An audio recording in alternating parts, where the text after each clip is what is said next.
Just earlier, I was talking about how, hey, I want to have my weekend back and I wanted to, just take a little bit of time off, the alpha's coming out. Well, here I am. So, hey, it's Soul with another video. And before you see the Wowhead screen, congratulations. The reason why I'm doing a recording here in the morning, I'm sorry, here on the weekend without a camera or anything like that. I mean, I'm off site right now, but I'm just really, really excited to talk about Torghast. And the good old folks over at Wowhead were able to data mine a bunch of information that we can use to start piecing together a narrative and a flow of how Torghast may work. Now, there are a couple things that we don't quite know, such as how many runs of Torghast can we do a week? And there was a previous interview that was done with Sloot and Ian. I'm going to try to provide a link for that below, where they talked briefly about Torghast and how they wanted it to, how Ian wanted it to be not something that we can just run perpetually. Mostly because, and the thought on his mind, again, take a look at the interview. But the thought on Ian's mind was that he didn't want to have player behavior assert that you need to keep running Torghast for the purpose of practice. So that way, when you're doing your real run for real rewards, that you're not going to perform poorly. That's something that I have really mixed feelings about. And so that's not something that I really want to have pervert the conversation here. Right now, it's just about, oh my gosh, all this cool Torghast stuff. So I'm just kind of making sure that I'm doing this recording stuff right here. I think I am. I think everything will be okay. So what I'm going to do, I'm going to go over I'm not going to go and read off every little thing here, but I'm going to go over all the different systems that comprise of these Torghast runs, starting with the Overland armor. I'm going to keep going down. And then from there, we're going to try to piece everything together and see how this goes. And I'm going to share my reactions and thoughts on this because, at least looking at the Wowhead comments below, it feels like there are people who are misinforming themselves or who might not be understanding this as well as they could be. Now, keep in mind, this is all alpha stuff, and this is data mined information. So none of this might even be in when Revendreth and Torghast go live in the alpha servers in a couple of weeks. So anyway, that's a lot of ranting for me already. Let's go ahead and jump right into Overland armor. And let's read off the Wowhead description. The first system is Overland armor, a system that allows players to buff themselves while inside Torghast, providing raw increases in power. The system seems to be tied to the, quote, armory inside Torghast or the Maw. All right, so here's a quick image of these Overland selections that were being provided, and this is from BlizzCon, so this might change too.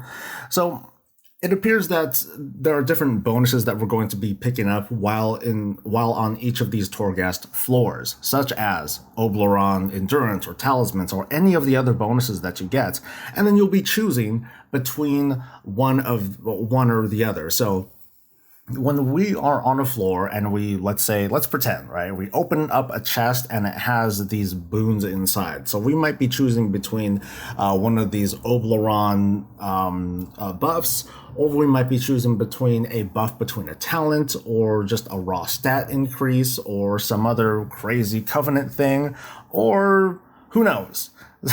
Who knows? So we might be choosing from those kinds of different selections here. Just to take in like one or two examples. For example, right here, endurance, maximum health is increased by 25% within the Maw for 1 hour. Now that's interesting that these buffs have a duration to it. So something that Ian had said when first talking about Torghast is that Blizzard doesn't want this to be like a timed sort of thing. Although it's pretty clear that this gives us kind of a 1 hour, a 1 hour limit.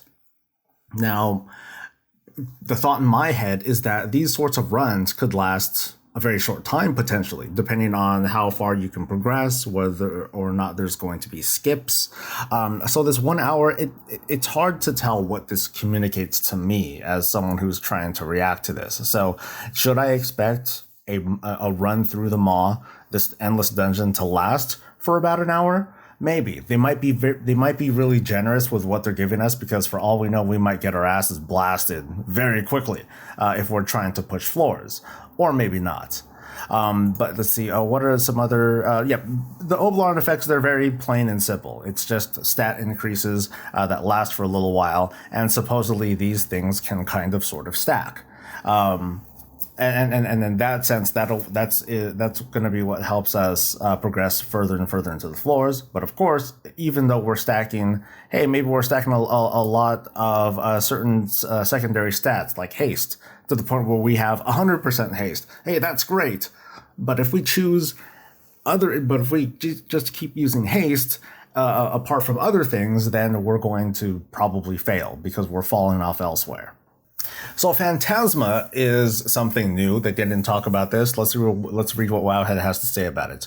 While inside Torghast, players will be able to collect Fantasma, used exclusively inside Torghast and lost once you leave. Let's click this tooltip over here, and here it is. The extinguished strand of anima can be used to gain power within Torghast. Leaving Torghast will destroy all Fantasma. So this is very much just a temporary sort of currency that we'll use on things. And glancing through, they're let's see. Let me find this. One example was this Art of Phantasmal Healing. Your flash heals are now instant and cost no mana, but they consume 5 Fantasma. So this is some sort of boon or buff that you can choose, but instead of using mana, it's going to be, super powered. Well, kind of super powered, but it's also going to consume this Fantasma, and then when you run out, I don't know what happens when you run out.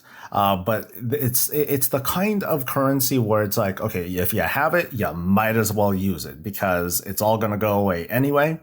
And most of these abilities here, they apply to obtaining Fantasma, getting more. And unfortunately, there weren't any additional Fantasma related stuff that was given here. Now, my guess is that Fantasma is just used to help superpower your abilities. It might be used in a sense to perhaps purchase some of these effects. There are a lot of roguelikes where you get temporary currencies, and that will allow you to buy additional boons and buffs throughout your run. And you might as well do it, because if you don't, then, well, it's going to go away anyway. So Fantasma might be used for buffs. It might be used for consumables or instant heals or other temporary boosts. Like, let's say like an NPC runs into you, or you run into some NPC, you can buy some quick boons that last for a floor. So for the next floor or two, you can, you get 500% damage or something like that. So those could be cool things that you can spend with Fantasma, although we just don't know a whole lot. We're just seeing that these kinds of cool buffs, like this one's interesting. Phantasma Cloud. The holy energy of Azeroth invigorates you, healing the caster for 50% health and increasing damage dealt by 30% and maximum health by 30 seconds. Now, it doesn't really say anything about like the cost, so this might be one of those things where, hey, if you spend Phantasma, you'll be able to get this temporary buff, and maybe it'll last for a few minutes, which is something that I wouldn't entirely agree with. I would be more inclined to think that these would last for the duration of a floor. So that's the big difference that we're talking about when it comes to, hey, is this a timed run? No, not exactly. But there are going to be ways that you're going to be paced. And I guess I should talk about that for a moment. The whole idea of, hey, is this going to be a timed run or not?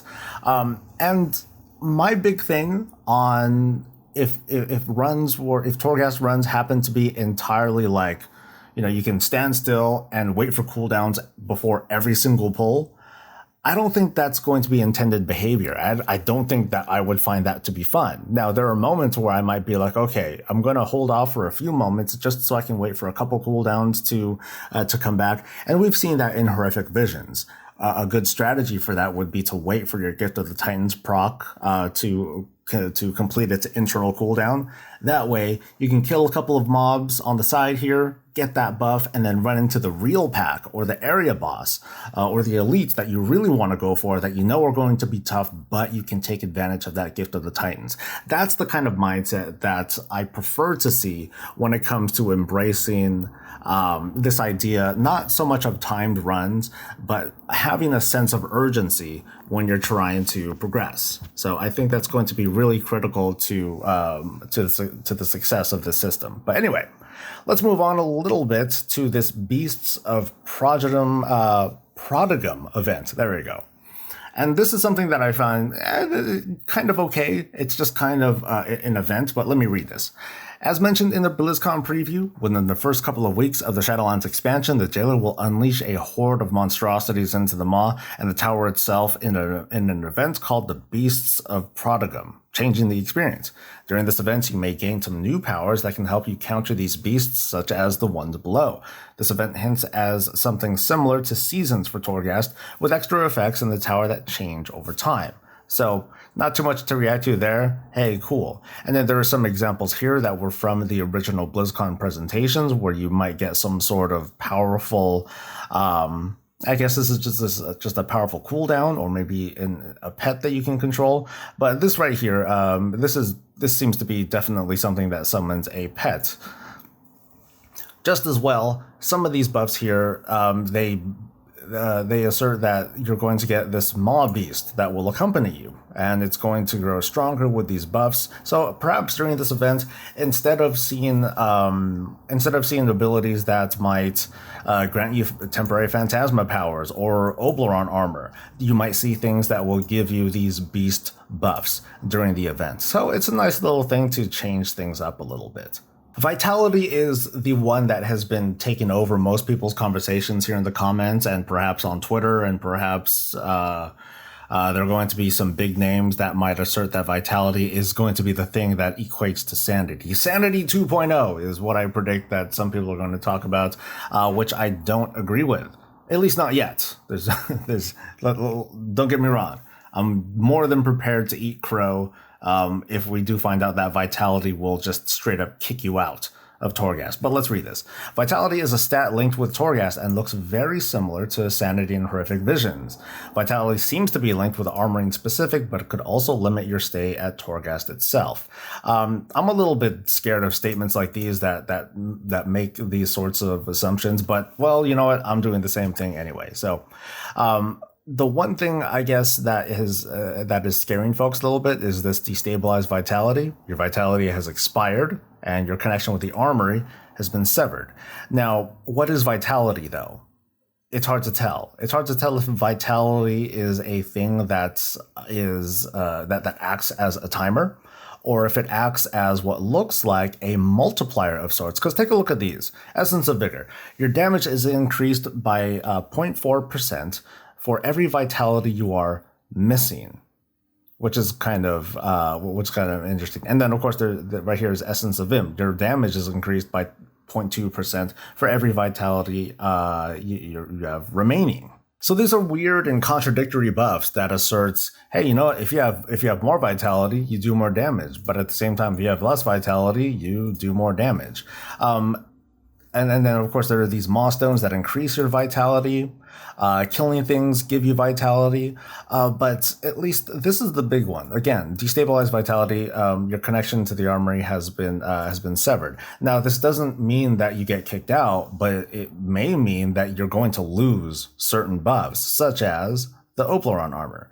So Oberon armor is indelibly tied to the armory. You lose the armory, you lose all these buffs. And let me, let's take a look at all these really quick. Maximum health, versatility, stats.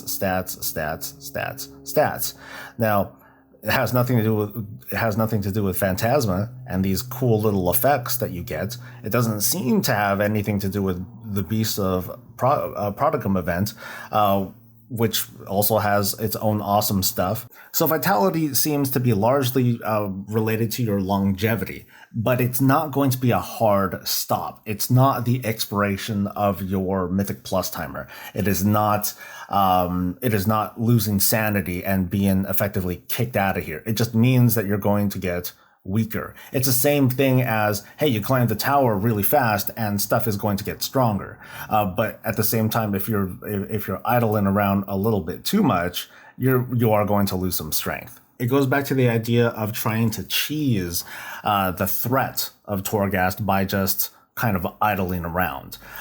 There could be different ways that Blizzard can handle this. Like if you're idling around too much, then ads will spawn or ads will become tougher as you go on. But the idea of, hey guys, okay, we just used Lust on this pack. All right, let's AFK for about 10 minutes and then go to the next pack and go forward with that. I have a pretty good feeling. I'm very confident that if there wasn't any sort of restriction, then you would see the best players do effectively that. They would hold on to cooldowns, and then it would be very much the meta would basically be if you can hold out, if you have the endurance to last inside Torghast for as long as you can, just by going through each room, popping cooldowns, all consumables, things like that. That's how they would go. And that's something that I don't entirely agree with. That would that would have its own kind of trickle down effect, and it would lead to all sorts of negativity in the part of players. Imagine the whole / time played conspiracy that's going, okay, this is definitely how Blizzard is trying to keep players online because this is how Torghast is meant to be played. So let's move on to the Jailer's Power. We start off with this Jailer's Tower here, the currency that'll get us in. Somehow we're going to earn Jailer's Keys. And from that Sloot and Ian interview, they did say that they wanted it to not be very punitive at all. They wanted it to not be so much as a time gate like it was for Withered Training. They don't want it to be nearly as grindy as it was for Horrific Visions. I would argue that, I'm gonna guess. All right, here's me making a totally guess, just pulling it out of my butt, that we'll get 10 tries at Torghast, something like that. So on average, the average player will get like 10 or so tries at it, and it's mostly because of these random effects. Horrific Visions are not it's not a random sort of thing. You know what you're getting into when you jump in there. You know, you eventually memorize all the pulls and everything. In Torghast, it may not be the case. We may encounter a case where some of the buffs that you get here, and I'm kind of skipping ahead, some of the buffs are going to really suck, and you're only going to be able to progress half as far as you normally get because your affixes just suck, and that's going to feel bad, really bad. But in the whole sense of what roguelikes are all about, that's the way of life. That's just kind of how things go. So you can expect something like that to happen. And because of that, I would expect the number of Torghast runs that you can do per week on average is going to be considerably higher than what we would get now in Horrific Visions. I'm going to argue again, though, that the first couple of runs, definitely the first run, but I would say the first couple of runs ought to be free. Just, no grinding involved, don't need to lift a finger except for maybe opening up some chest and here are your keys, there you go. And then off you go into your Torghast fun-filled adventure. Having to do even like a little bit of work to just get those keys and get those things started, I would find that a little bit jarring. Now, 8.3 taught Blizzard a lot of lessons about how unforgiving the pacing was at the beginning of Horrific Visions and how things have loosened up considerably. It still does kind of suck that you need to put in this certain amount of work just to get your minimum runs. So again, my big campaign, the first couple of runs, just make them free. Totally fine. That way people can freely like switch to alts and not have too much of a problem with jumping back in very quickly. But at any rate, let me highlight these other powers here where slowly the Jailer will just power things up. He's going to increase damage and health of mobs inside. The Jailer will randomly damage people. More elite creatures are going to appear.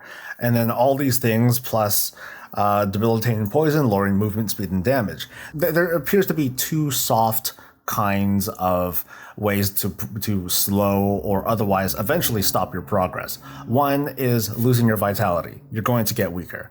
On the other side of things, the mobs are going to get stronger as well.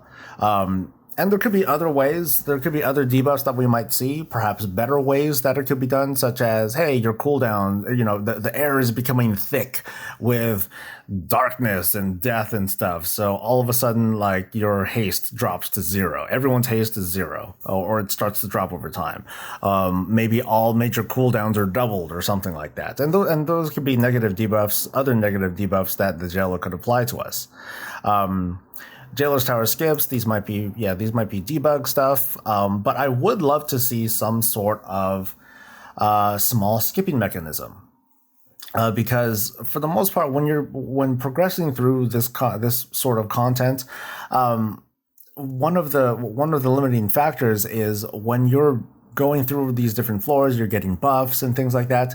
The bottom floors start to become really, really repetitive. So if there are, like, let's say 20 floors, and you're not really starting to push your limits until you start getting to that 20th floor, the first 19 floors are going to feel pretty crappy, right? They're going to feel very monotonous. Even if they're not exactly repetitive, you're just kind of going through those same motions of climbing until you get to the spot that you actually want to get to. But this needs to be counterbalanced somehow, because those are potentially a lot of different buffs and power-ups and Fantasma and so on that you'd be missing. So how would that work?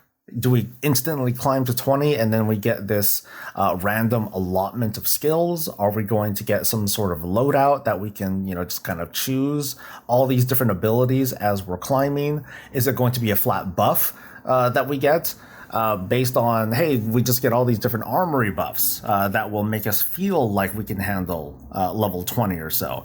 So that's going to be a bit tough. There's also this right here, these Torghast items, and these seem to be just selectable items that are very similar to things like, not Vitality, but perhaps things like Vitality, but things like the Beast of Prodigum event, things like Fantasma, temporary buffs that aren't going to last forever. They're not meant to be carried out.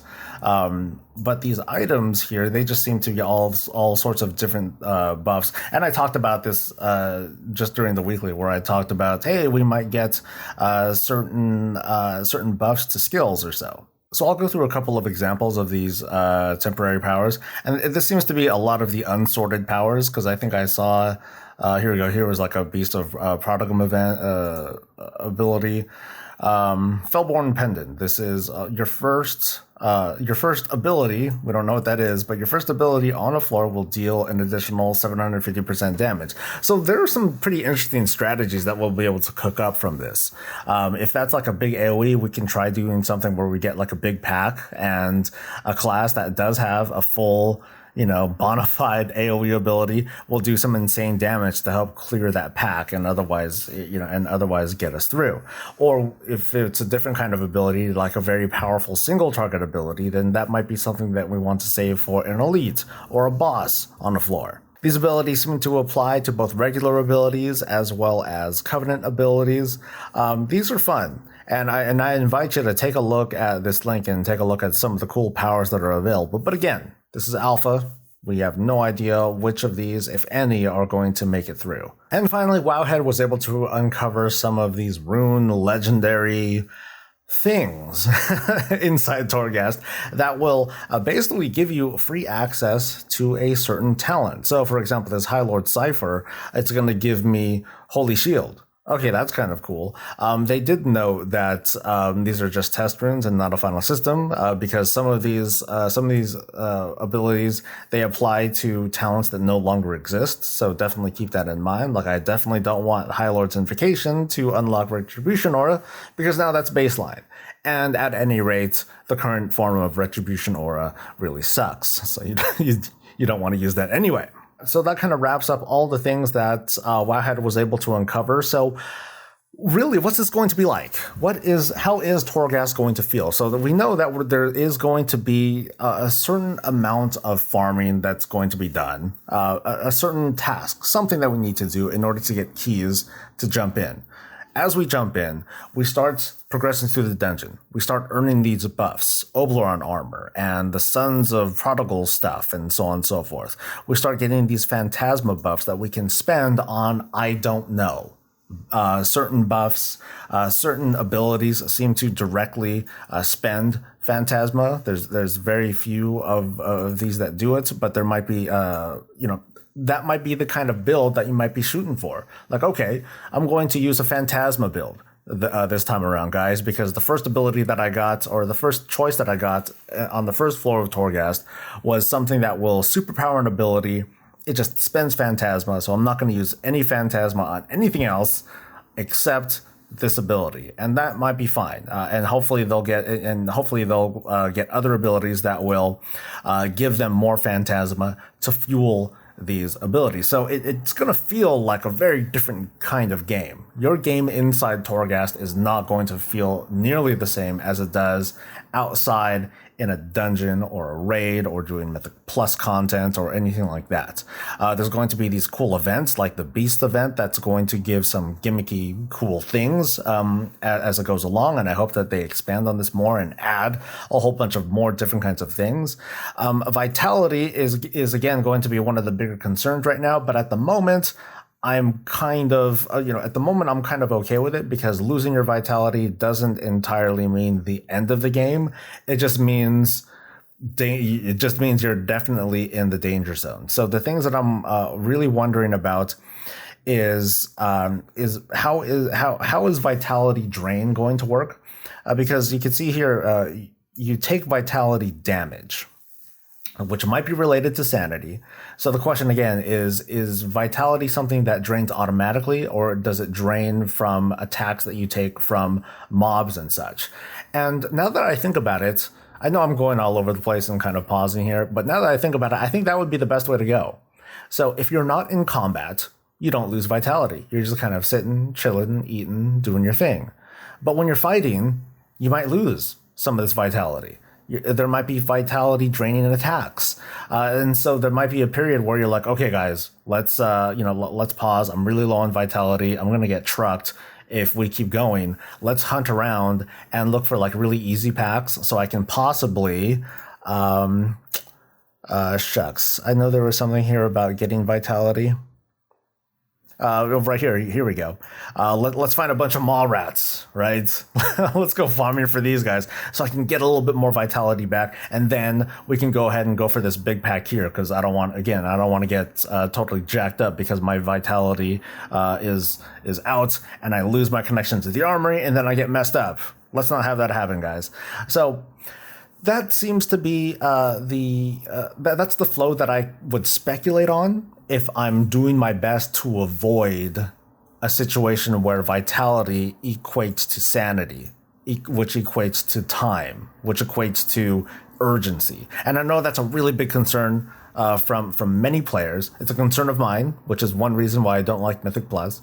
But if we can manipulate that, like how you sort of kind of can in Horrific Visions, then I'm not nearly as concerned about vitality.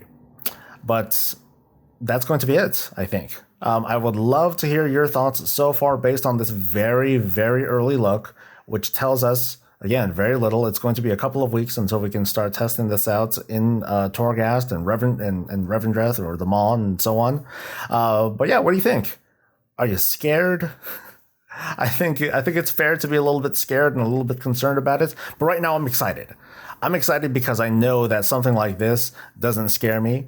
I know that good play is going to always overcome, something like this, and that there are ways that you can game it for yourself, and you can trust that I'm going to do many, many guides on how to survive in Torghast, the Tower of the Damned. So let me know your thoughts below in a comment. I apologize again for doing a recording like this, but this one just couldn't wait, guys and girls, and on the toilet. I really wanted to talk about this, and I'm so glad that you guys made it to the end, because I wanted to share my thoughts and feelings with you.